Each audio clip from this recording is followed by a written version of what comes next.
What's up guys? Ito ulit si Ulili Dimas Vloggers guys. Nangungulit na naman ulit sa inyo. At bago tayo magpatuloy sa ating content guys, ay papindot naman ng like dyan at saka share. Salamat ng marami. Ang content pala natin ngayon ay about sa manhole cover namin kasi marami nagsasabi sa amin na nayuyupi na daw. Kaya dali-dali ako pumunta at tingnan. At nung nakita ko na nga guys, ay ganito yung itsura niya. Nung una akala mo okay, kaya nung inapakan ko, ayun, naghiwalay sila. Ay hala siya, naghiwalay ngayon naka-welding. Kayo pa kayo magjowa pa. Emotional damage! Ay ito pa malala, pagtingin ko sa kabila, ganun din ang nangyari. Naghihiwalay din sila. Gago! Kaya huwag kayong maniwala sa kasabihan nila na pag gusto mo matibay na relasyon ay pa-welding mo naman. Kahit naka-welding na, naghihiwalay pa rin sila. Kaya tingnan mo yung itsura ng walang jowa, ganyan.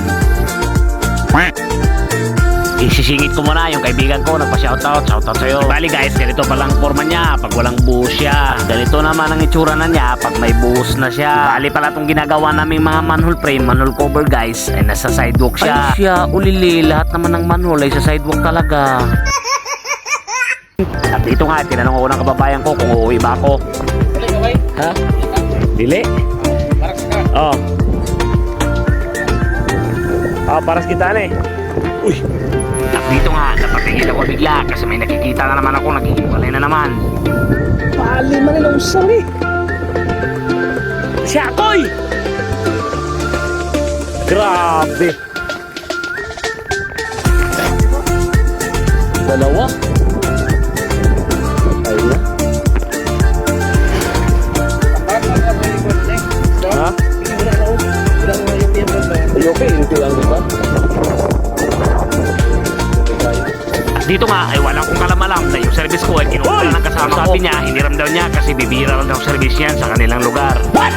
At dito nga ay mabalik na tayo sa ating istorya. Sa akin bilang welder fabricator ay mas gustuhin ko pang mag-assemble ng bago kaysa mag-repair. Pero kung magtataka ka bakit nayuyupi talaga yung mga gawa namin ay siguro nasa gasaan ng mga service namin dito yan na hindi nakikita nila. At hindi dito pa nagtatapos ang ating kwento. Iikutin muna natin doon sa kabila. I-double check natin kung marami pa bang nasisira tulad nung nakita nyo kanina. Medyo may kalawakan talaga tong area na to guys kasi 12.5 hectares pa naman to. Pero ang sadya ko talaga dito ay yung pinakita ng engineer namin nung mga nakarang araw sa akin. At dito siya, itong manhole na to may problema. Kasi napapansin nila na mali talaga ang butas nito kukumpara doon sa mga katabi niya. Kaya nagdesisyon yung boss namin na ipabago na lang yung laki ng butas niya. So what's up? Nandito na pa tayo sa likod guys. Oh, nandito na tayo. Ang dami problema. Oh, mali. Uyupi. Dito tayo sa likod ng sa likod na ng chapel. Tinan nyo mo pala eh. Sa likod na tayo. Ayun yung chapel. So tara, punta tayo dun. Check natin kung ilan lahat yung may sira. Sira sa manhole frame ha. Sa manhole cover, hindi sira sa utak.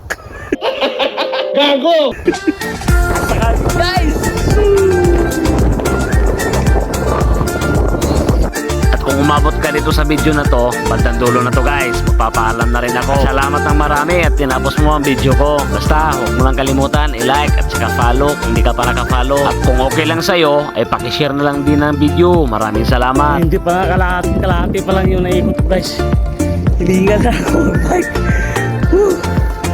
Grabe yung lawak.